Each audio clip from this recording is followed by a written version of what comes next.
बहुत समय पहले की बात है। सुंदरवन नाम का एक खूबसूरत जंगल था। उस जंगल के सभी जानवर बहुत ही डरे और सहमे हुए थे, क्योंकि उस जंगल में एक रंगीन बाघ रहा करता था। वह बाघ इतना ताकतवर था कि खुद जंगल का राजा भी उसका कुछ नहीं बिगाड़ सकता था। उस रंगीन बाघ के पास कुछ जादुई शक्तियां थी, जिनके इस्तेमाल से उसने एक रंगीन बाघों की सेना बनाई हुई थी। और वो बाघों की सेना पूरा दिन जंगल के जानवरों को मारती और उस बाघ को लाकर देती, जिसे खाकर वह रंगीन बाघ अपना पेट भरता था।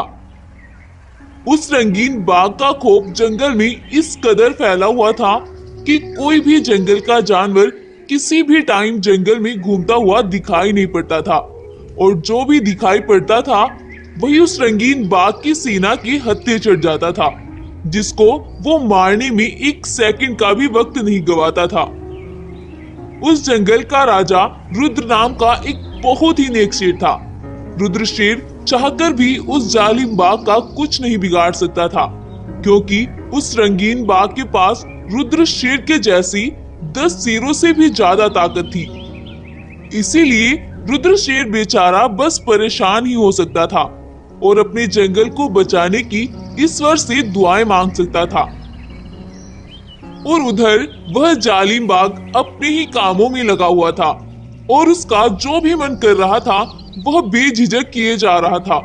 इसी तरह से महीनों बीत जाते हैं, लेकिन उस जालिम बाघ का कहर उस जंगल में बढ़ता ही जाता है। एक दिन उस जंगल के जानवर सभी हिम्मत करके उस बाघ के पास जाते हैं, और राजा रुद्र उससे बोलता है, अरे बाघ, ये तुमने हमारे जंगल को क्यों शमशान बना रखा है? प्लीज रहम करो और जंगल के जानवरों को चैन से जीने दो। हा हा हा हा, ये तुम मुझे बोल रहे हो? तुम्हें लगता है मैं तुम्हारी बात मान जाऊंगा? ये जंगल मेरा है और मैं जो चाहूंगा इस जंगल में करूंगा। अगर तुम भी सही सलामत वापस जाना चाहते हो तो चले जाओ, वरना मैं तुम सभी को खा जाऊंगा। उस जालिम की धमकी को सुनकर सभी जानवर वहां से भाग पड़ते हैं, और रुद्र शेर भी अपना सा मुंह लेकर वहां से चला जाता है, क्योंकि ना तो उसके साथ जंगल के अन्य जानवरों का साथ था और ना ही उसमें इतनी ताकत थी कि वह उस जालिम बाघ का मुकाबला कर सके। इसीलिए बस वह निराशे की हालत में अपनी गुफा की ओर चला जा रहा था। लेकिन तभी एक चमत्कार होता है, और उसके सामने आसमान से उड़ता हुआ एक गोल्डन कलर का घोड़ा आता है। उस इतने खूबसूरत घोड़े को देखकर शेर वहीं रुक जाता है, लेकिन तभी वह सोचता है, अरे क्या एक बड़ा कम थी जंगल में, जो अब ये भी आधमकी है। अब पता नहीं क्या होगा।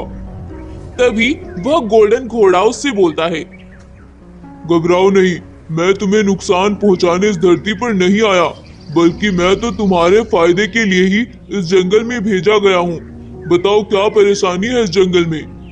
महाराज, क्या आप हमारी मदद करने के लिए आए हैं? हाँ हाँ, कोई शक है तुम्हें? नहीं नहीं महाराज, हम तो इस जंगल में बहुत परेशान हैं, और उस जालिम बाघ ने तो जंगल को शमशान बनाकर रख दिया है। अब रुद्र शेर उससे अपने जंगल की सारी परेशानी के बारे में बताता है। रुद्र शेर की बात सुनकर वह गोल्डन घोड़ा उसके साथ उस जालिम बाघ की गुफा पर चला जाता है, और वहां जाकर वह उससे बोलता है, ओए दुष्ट, ये क्या तुमने इस जंगल में तबाही मचाई हुई है? या तो तुम सुधर जाओ, वरना अच्छा नहीं होगा। अच्छा, तो डरपोक शेर, जब अपना बस नहीं चला तो इसे लेकर आए हो मुझे मरवाने के लिए? अरे ये मेरा क्या बिगाड़ लेगा, मैं अभी बताता हूँ इसे। जालिम बाघ की यह बात सुनकर गोल्डन घोड़ी को बहुत गुस्सा आता है, और वह उसके कुछ करने से पहले ही उस बाघ पर अपनी जादुई शक्तियों से हमला कर देता है, और उसकी सारी शक्तियां छीन लेता है, और बोलता है, अब बिगाड़ो, क्या बिगाड़ सकते हो तुम मेरा? बाघ उस जादुई गोल्डन घोड़े की बात सुनकर अपनी शक्तियां इस्तेमाल करने लगता है, लेकिन अब तो उसके पास कोई शक्ति ही नहीं बची थी। इसीलिए अब वह कुछ नहीं कर पाता है, और उनसे माफी मांगने लगता है। मुझे माफ कर दो रुद्र भाई, आज से मैं जंगल के किसी भी जानवर को परेशान नहीं करूंगा। प्लीज मुझे माफ कर दो, प्लीज। बाघ को ऐसी माफी मांगते देखकर वो दोनों उसे माफ कर देती हैं और वह गोल्डन घोड़ा आसमान में उड़ जाता है।